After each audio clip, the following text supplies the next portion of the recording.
Chosen one, stop for a moment and breathe deeply. Because this is not just another message passing through your day, this is a warning meant to reach you before you make a move that could cost far more than you realize.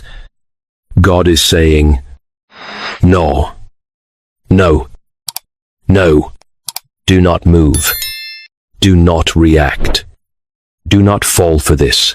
There is something in front of you that looks promising, sounds convincing, and feels almost heaven-sent. But the Lord is telling you to slow down and listen carefully, because not everything that shines carries His light. You were not brought here by accident. You were interrupted on purpose. Heaven saw the step you were about to take, the door you were about to open, the person you were about to trust, the decision you were about to justify, and God stepped in before the damage could begin. This is why your spirit has felt restless. This is why something inside you has been whispering that all is not as it seems. You are not imagining it. You are sensing a trap disguised as an answer. The enemy has studied your exhaustion, your longing, your private prayers, your hunger for relief, and he has prepared something tailored to your vulnerable moment. But God, in His mercy, is exposing it before it closes around you. Chosen one, this is not the hour to be impulsive. This is not the hour to be flattered by appearances.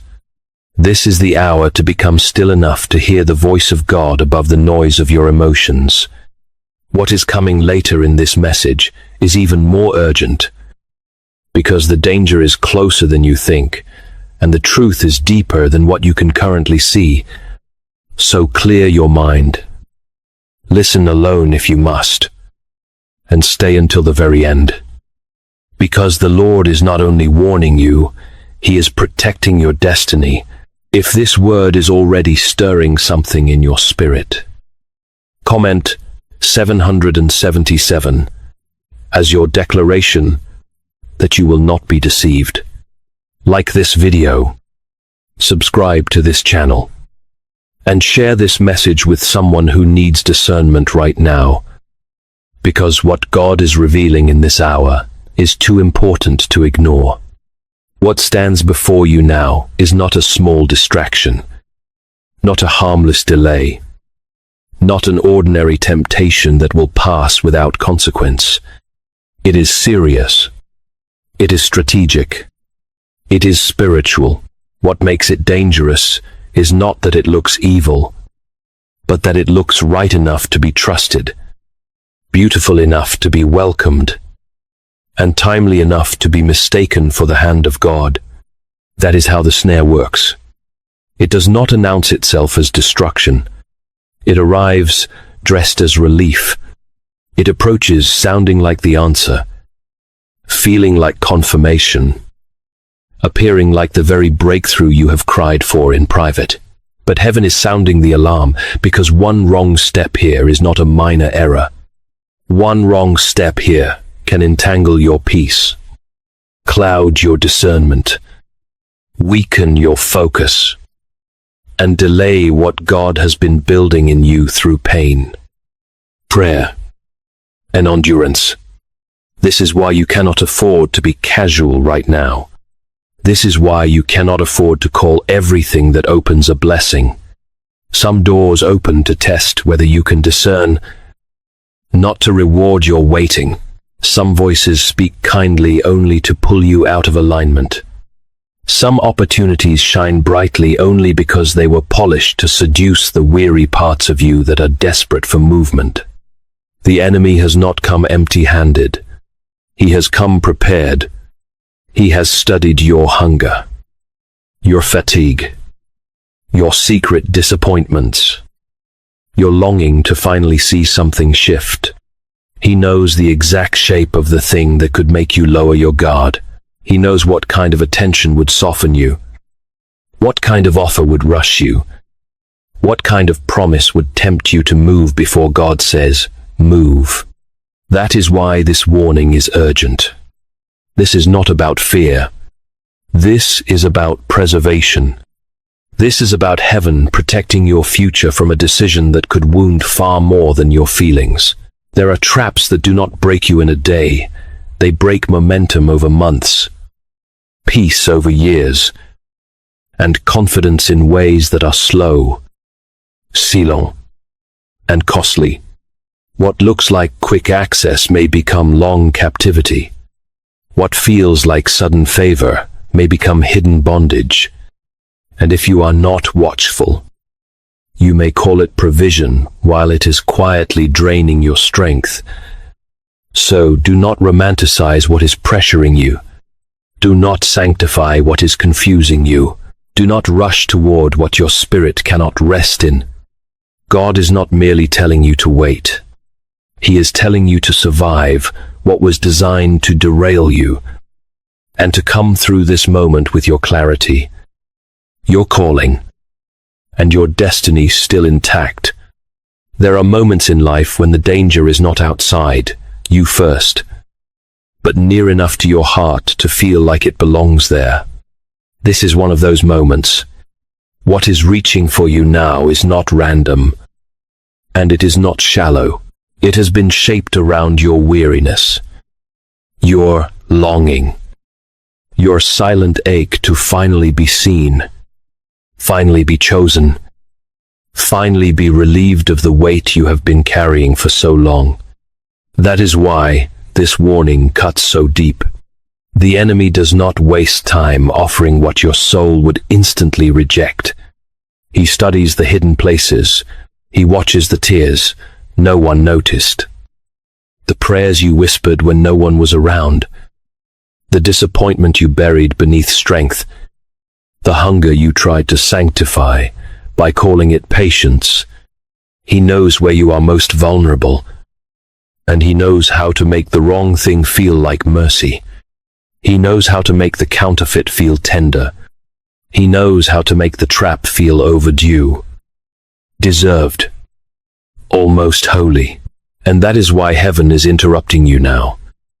Because what is before you has been tailored to the exact shape of your weakness. It is not only a temptation, it is a personal assault against your discernment, your peace, your assignment, your future. It is coming close because your calling is costly to hell. You have not been resisted this fiercely because you are forgotten. You have been resisting this fiercely because you matter. Because there is oil on your life. Because there is a purpose on your name. Because there is something ahead of you that the enemy wants to delay, distort, or drain before it fully rises. Do you understand the weight of this? He is not merely trying to get your attention. He is trying to redirect your steps. He is trying to place one emotional decision, one premature attachment, one impulsive yes between you and the destiny God has been preparing in secret. This is why your spirit has been uneasy, even when your flesh felt drawn in. This is why the deeper part of you has not fully rested. Something in you knows that what glitters is not always glory. Something in you knows that what feels immediate is not always ordained. You must listen to that holy discomfort. You must honor that inward warning. Do not betray your discernment just because something arrived wearing the face of comfort. Do not silence the alarm just because the offer is attractive. Ask yourself with absolute honesty, why does this thing pull so hard on the places in me that are still healing? Why does it demand a quick answer from a spirit that is still seeking peace?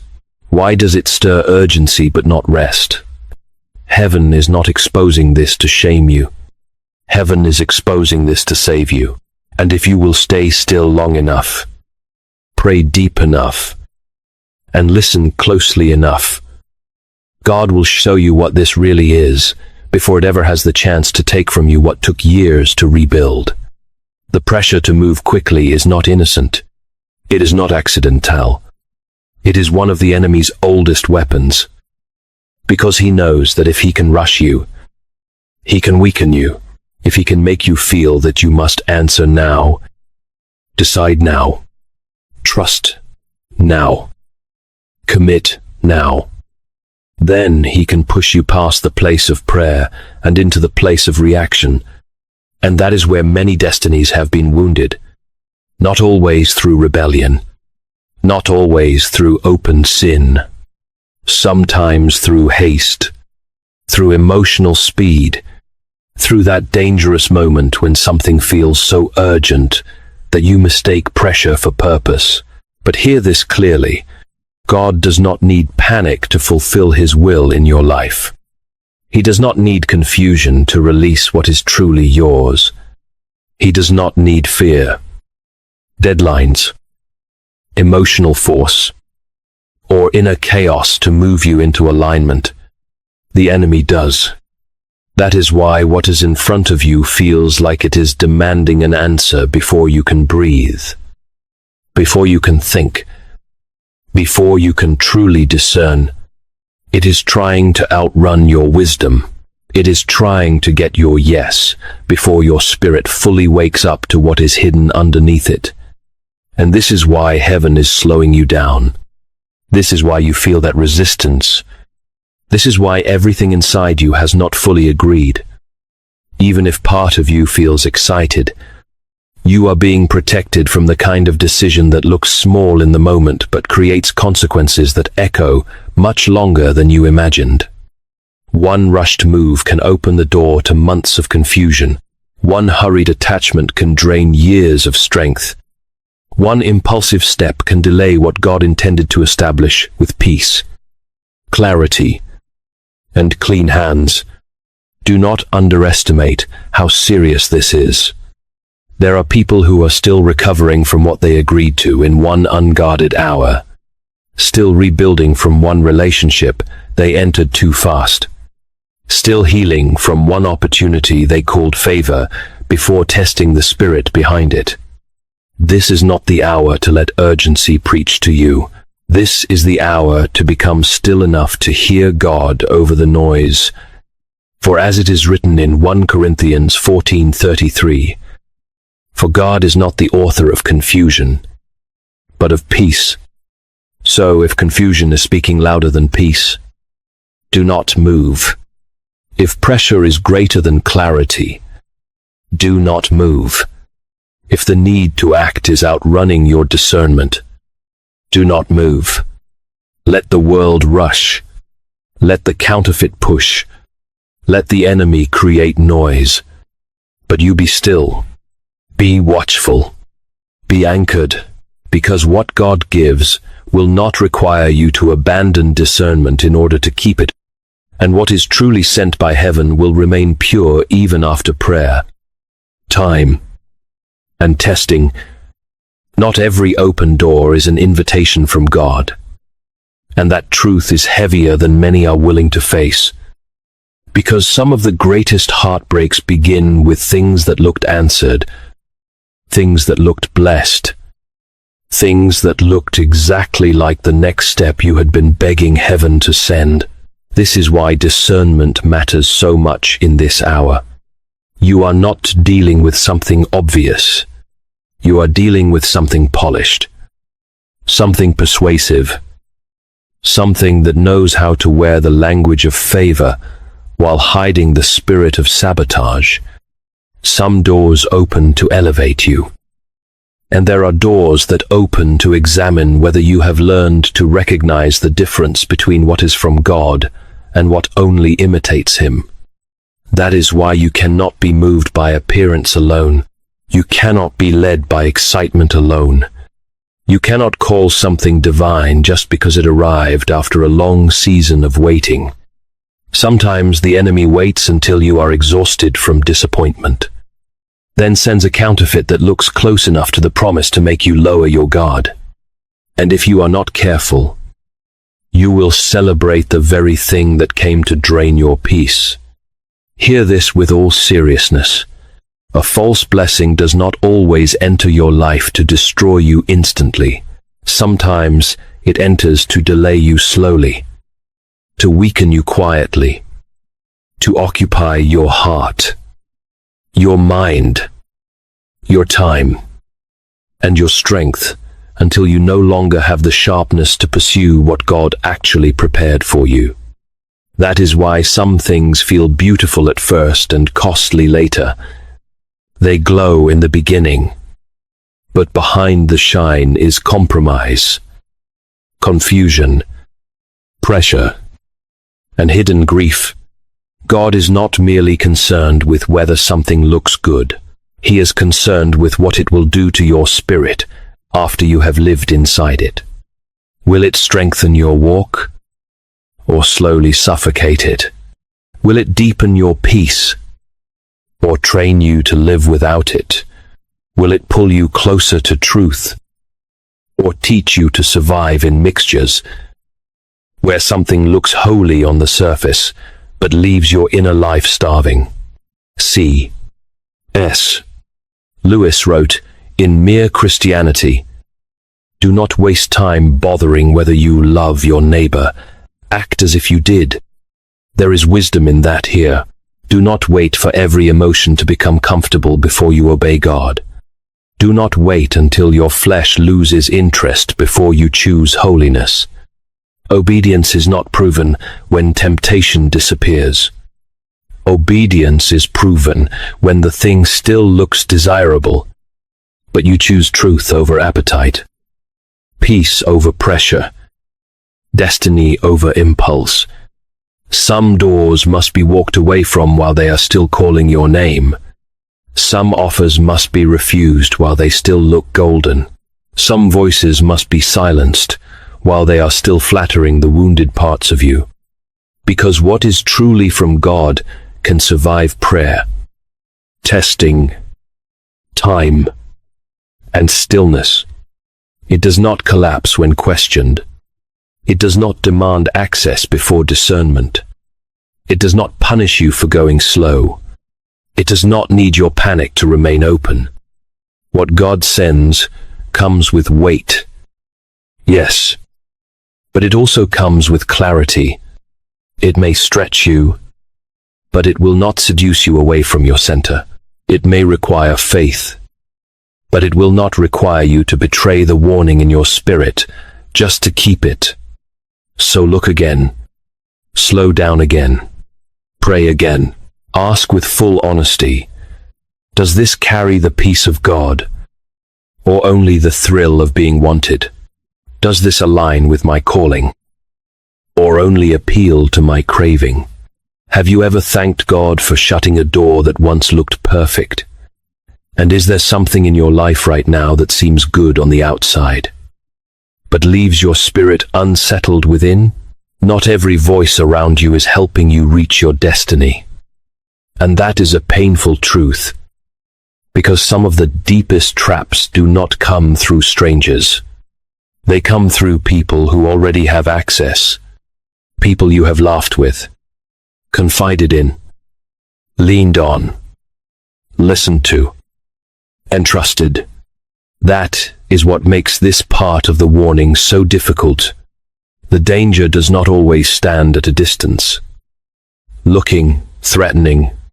Sometimes it sits close enough to feel familiar. Sometimes it speaks in a tone that sounds caring. Sometimes it comes wrapped in advice, concern, affection, even loyalty. But if you listen beneath the surface, you will begin to notice something is off. The words may sound supportive, yet they leave your spirit heavy. The conversations may seem harmless, yet they stir confusion instead of clarity. The connection may feel strong, yet every time you engage it, your discernment weakens and your peace begins to slip. You must understand this with sober eyes. Not everyone around you is aligned with where God is taking you. Some people are connected to your history, but not your future. Some are attached to your presence, but uncomfortable with your elevation. Some smile at your potential, but inwardly resist the cost of what your calling will require. And when envy, insecurity, fear, or hidden agenda enter a relationship, the enemy has something to work with. He does not need everyone around you to hate you openly. He only needs subtle influence. A little pressure, a little manipulation, a little doubt planted at the right time, a little voice that says, "You're overthinking it. Just do it. Just trust it. Just move."